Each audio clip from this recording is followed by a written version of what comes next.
ಅಮಾವಾಸ್ಯೆಯ ಅಂಗವಾಗಿ ಚೌಡೇಶ್ವರಿ ದೇವಿಗೆ ವಿಶೇಷ ಪೂಜೆ ಉತ್ಸವ ಬಹಳ ವೈಭವದಿಂದ ಚನ್ನರಾಯಪಟ್ಟಣ ತಾಲೂಕು ಹೊಸಕೊಪ್ಪಲು ಶಕ್ತಿ ಮಠದಲ್ಲಿ ಜರುಗಿತು. ನೂರಾರು ಮಂದಿ ಭಕ್ತರು ಆಗಮಿಸಿ ಅಮಾವಾಸ್ಯೆಯ ವಿಶೇಷ ಪೂಜೆಯಲ್ಲಿ ಪಾಲ್ಗೊಂಡಿದ್ದರು. ಭರತನಾಟ್ಯ, ಭಕ್ತಿಗೀತೆಗಳು, ಯೋಗಾಸನ ಸೇರಿದಂತೆ ವಿವಿಧ ಕಾರ್ಯಕ್ರಮಗಳು ಜರುಗಿದವು. ಶಕ್ತಿ ಮಠದ ಪೀಠಾಧ್ಯಕ್ಷ ಬಸವ ಚೈತನ್ಯ ಮಹಾಸ್ವಾಮೀಜಿ ನೇತೃತ್ವದಲ್ಲಿ ಧಾರ್ಮಿಕ ಕೈಂಕರ್ಯಗಳು ಜರುಗಿದವು. ರಂಭಾಪುರಿ ಶಾಖಾ ಮಠದ ಪೀಠಾಧ್ಯಕ್ಷ ಡಾಕ್ಟರ್ ಮಹೇಶ್ವರ ಶಿವಾಚಾರ್ಯ ಸ್ವಾಮೀಜಿ ಸೇರಿದಂತೆ ಜನಪ್ರತಿನಿಧಿಗಳು, ರಾಜಕೀಯ ಮುಖಂಡರು ಹಾಗೂ ಭಕ್ತರು ಈ ಧಾರ್ಮಿಕ ಕಾರ್ಯಕ್ರಮದಲ್ಲಿ ಹಾಗೂ ವಿಶೇಷ ಪೂಜೆಯಲ್ಲಿ ಪಾಲ್ಗೊಂಡಿದ್ದರು. ಮಂಡಿ ಊರಿ ನಮಸ್ಕಾರಗಳನ್ನ ಹೇಳ್ತಾ ಈ ಕಲಿಕೆಗೆ ಎಷ್ಟೇ ಅಪಾರ ಮುಂದೆ ಗೀತಸ್ಸೆ ಧನ್ಯವಾದಗಳನ್ನ ಅರ್ಪಿಸ್ತಾರೆ.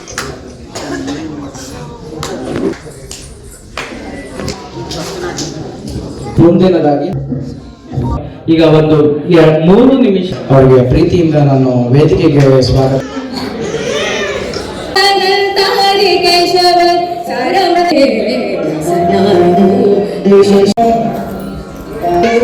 ನಮ್ಮಿಬ್ಬರ ಕಡೆಯಿಂದ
ಈ ಕ್ಷೇತ್ರ ನಿಮ್ಮೆಲ್ಲರ ಸಹಕಾರದೊಂದಿಗೆ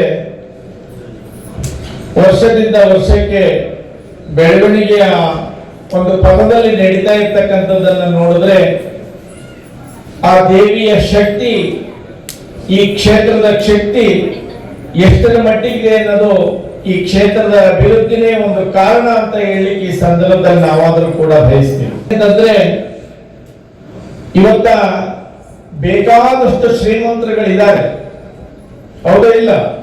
ಕೋಟಿಗಟ್ಟಲೆ. ನಿನ್ನೆ ಒಂದು ಹೊಸ ವಿಷಯ ಬಂದಿದೆ, ನಿಮ್ಗೆಲ್ಲ ಗೊತ್ತಿರಬೇಕು.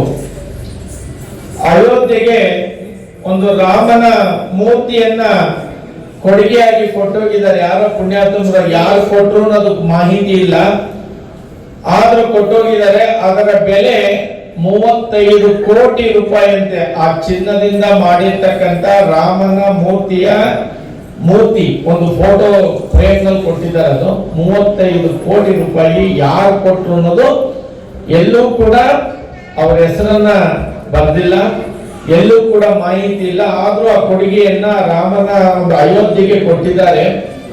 ಇವತ್ತ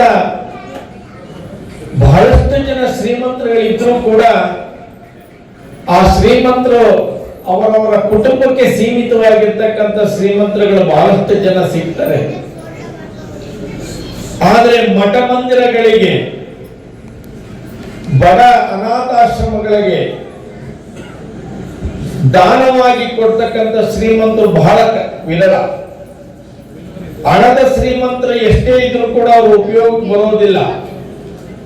ಯಾಕೆ ಅಂತಂದ್ರೆ ಅವ್ರು ಸಂಪಾದನೆ ಮಾಡಿದ್ದೆಲ್ಲವೂ ಕೂಡ ಬರೀ ಅವ್ರಗಳ ಖರ್ಚಿಗೆ ಆಗುತ್ತೆ. ಯಾವ ರೀತಿ ಖರ್ಚು? ಎಲ್ಲ ತಗೊಂಡೋಗಿ ಎಲ್ಲ ಆಗ್ತವೆ,